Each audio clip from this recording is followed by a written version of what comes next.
that, and yeah, the idea is you shouldn't have to read it in order to enjoy the game, but I want to make it rewarding for the people that do. Like, if you do take the time, I hope that you feel really rewarded and you feel like you're getting a lot out of it. But a question about the Troll book in particular is, I don't want to say that WoW breaks the fourth wall, but kind of pokes at it a lot with quest titles and certain goofiness that a lot of the other characters just seem to ignore or don't understand.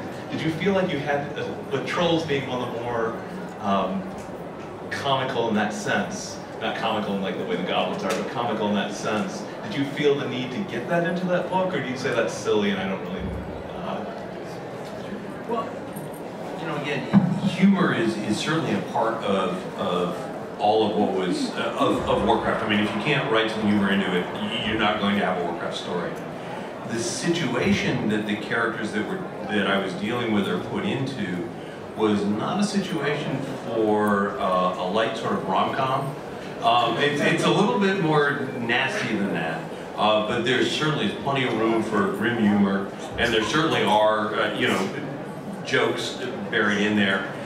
Maybe not, hideous puns, and there are a couple, but you're not going to be tripping over them. I mean, one of the things that I was looking at, because of the transition that Vol'jin is going through, is a soul-searching one.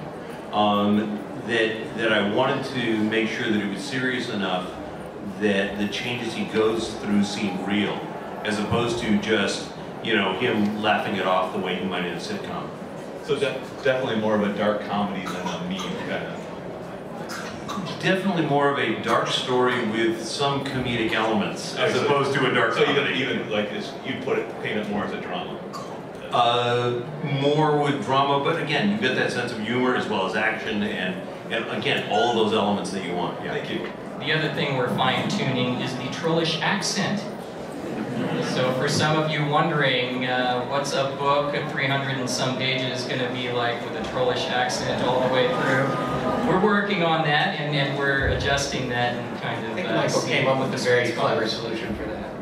Yeah. Michael, you want to tell them about what your solution was for part of that?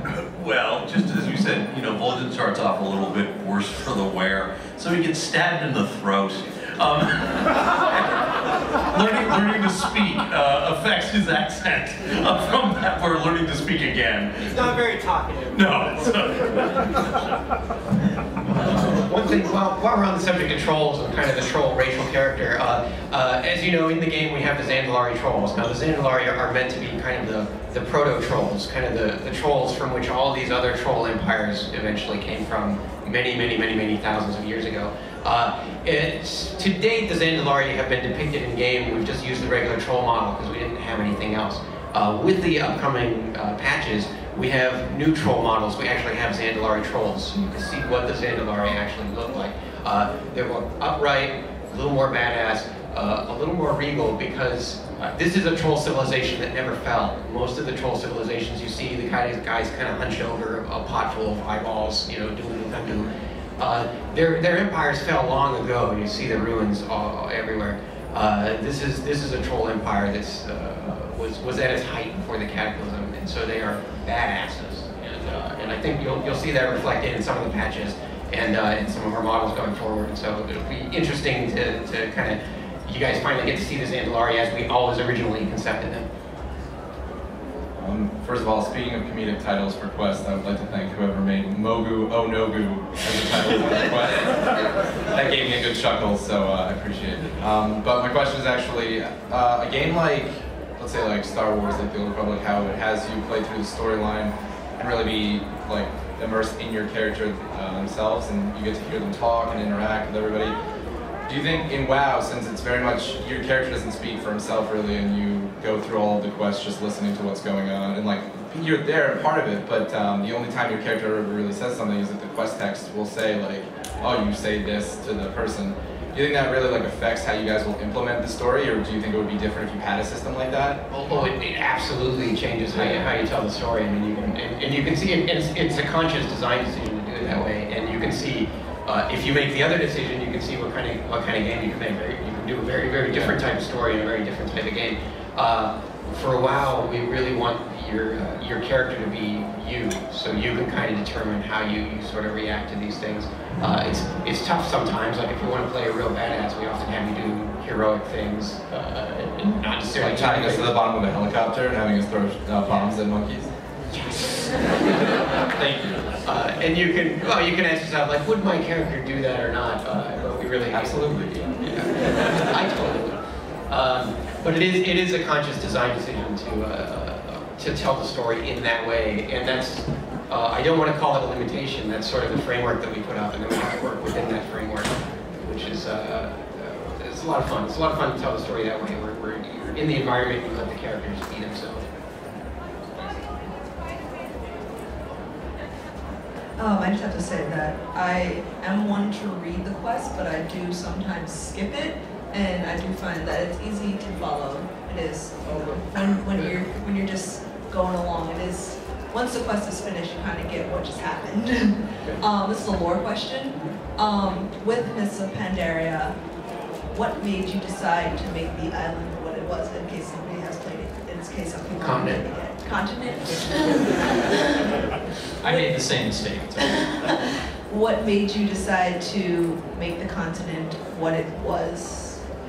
I'm not sure you mean by what it was. You mean The turtle. The starting the Wandering Earth. Turtle. Yeah. I really enjoyed that. I found it a bit like Avatar: The Last Airbender, and how he goes on the island and actually turns into a turtle. So I liked that aspect and how it brings Asian lore into it. We have a motto, and this is also written in bronze around the other side of the org. Every voice matters. And what we try and do is create a culture at Blizzard where like everybody contributes to the big creative stew. And everybody has a voice. Every quest designer is helping write the lore. Every artist is helping kind of define the world. And the idea of an island that's on a giant turtle, it's something our artists latched onto very quickly. They're like, we need to do a giant turtle. And from a story perspective, obviously we loved it. Like as soon as artists started doing concepts with this giant turtle, we're like, oh, you have to get in a balloon and talk to the turtle. Like, it all came. And that's really kind of how things work at Blizzard. We try and feed off each other. We try and give each other things to sink our teeth into. So I don't really know where that idea came from. I know definitely early on the artist started drawing giant turtles. I think Samwise did an early concept. Yeah. He might have been the first. I don't know that for sure. I would think he did. It really did. And it feels so Pandaren, doesn't it? Yes, it's very, very, the whole animalistic spirit was very, very true. Yeah. And then of course we were like, well, then we had to figure out where's the turtle come from? Why is it big? Why is it giant? And make up all those stories as we went. And to see the origin of the turtle, if you haven't read Pearl of Pandaria, go ahead and do so. Quick plug. In regards to the novel, you mentioned a lot about how the story of a novel intersects with the game at certain points. Can you talk a bit about how it was to work with this unnamed, unspoken party that basically represents the player watching these events? Well, in a novel, there aren't really player characters or their representatives there. There are certainly characters there are characters you will recognize out of the game, Fulgen and Chen. As well, we did bring in a brand new character as a sort of a human viewpoint character to give readers another sort of character to latch onto and learn about Pandaria through as that character learns. Really, considering what the players were going to be, or considering the player point of view, that wasn't really as much of a concern, only because as a writer, I always have in the back of my mind the reader's point of view. So what you're seeing as the player's point of view, I really always see as the reader's point of view. And in this case, for me, it was readers that I knew that had game-based context. So that when Chen describes, gathering up certain herbs to make something, I know that players are going to go, oh, I know what that looks like. I know where I can find that. I know where that must have come from. And so basically you rely on the reader having a lot more of this contextual stuff in there, which, thank God, saves me a lot of words, so that I can use them killing things, which is far more interesting. Something that we learned early on back to the Warcraft series written by Walt Simonson, the comic series, was a rule that we came up with, which was don't rob the player. And for those of you who remember the series, King Varian, you know, there's a whole arc with King Varian and him coming back from being kidnapped and everything else, and he goes out and he kills Onyxia. Well, we had a lot of people pissed off saying, wait a minute, Varian didn't kill Onyxia, I killed Onyxia. I was there! And so we're very conscious of that, and we try to complement with the stories what the players are doing in the game, but not take it away from them and say that the player didn't actually do it. And from a game perspective, we try and look for junction points. Like, you know, at a point in the novel where Chen helps Vol'jin by going out and doing some stuff, we can put in the game and you can help Chen do his stuff. And then when you get to that point in the novel, you're like, oh yeah, I was there, I helped out, he needed some things and I got some things for him, even though it's not specifically spelled out in the book, but you kind of feel like you're a part of the story. Yeah. It's tricky, it's not easy, because you can't have a novel that says, and then a warrior and some DPS guys do it. The players do show up in Tides of War. You'll see there's a little part in there where Dana is assisted during Theravore. Yeah, you don't see it too often. You mentioned that we're going to see Vol'jin in the game itself and how he's developing. So how does the game interact with the book? Like, how far is the book? Chapter 5.1? How far? As I said, in the novel, Vol'jin's going to go through a journey, and to really get the full journey, you'll want to read the novel. You'll kind of catch up with him at a few points along the journey in-game. Most of that is in patch 5.1, although he's doing really interesting things that you'll get to see in patch 5.2. And then his story kind of, as he comes to his conclusions at the end of the novel, that obviously his story doesn't end there, because then it continues forward in the game. So hopefully you'll then get to kind of see it play out over the next few patches. Most of it kind of takes place in the 5.1 time frame. And you'll see 5.1 content before you see the novel. The novel is scheduled for Q2 of 2013. 5.1 will be before that.